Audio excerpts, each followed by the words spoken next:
নোয়াখালী পৌরসভার বা নোয়াখালী পুরা জেলাতে যে মসজিদগুলো আছে, খুতবার আজানের আগে যদি ইমাম মহোদয়ের মাধ্যমে বা খতিব মহোদয়ের মাধ্যমে এখানে অভিভাবকরা থাকে, কারণ জুমার দিন যত কিছু হোক মাদক সেবীরা মনে হয় জুমার নামাজটাও পড়তে যায় মনে হচ্ছে।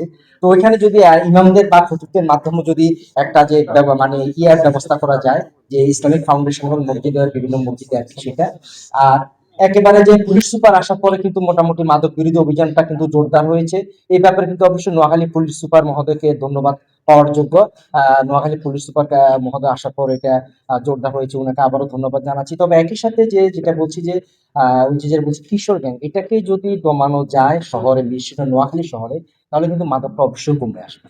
এটাই আপনার আরেকটা জিনিস, সেটা হচ্ছে এটা আইনের ব্যাপার, সেটা আমি জানি না যে মাদক সেবী বা মাদক বিক্রেতাকে ধরার পরে তাৎক্ষণিকভাবে যে ভ্রাম্যমাণ আদালতের মাধ্যমে কারাদণ্ড দেওয়া আপনাদের যে বিধানে রয়েছে, সেটা যদি কার্যকর করা যায় তাৎক্ষণিকভাবে যে ভ্রাম্যমাণ যে কারাদণ্ড, এটা দিলে মনে হয় কিছুটা হলো যে প্রচার প্রচারণার ফলে মনে হয় যে মাদক শিল্পীর বা মাদক বিক্রেতাদের মনে একটু হলো ভয় ঢুকবে যে তাৎক্ষণিকভাবে তারা কারাদণ্ড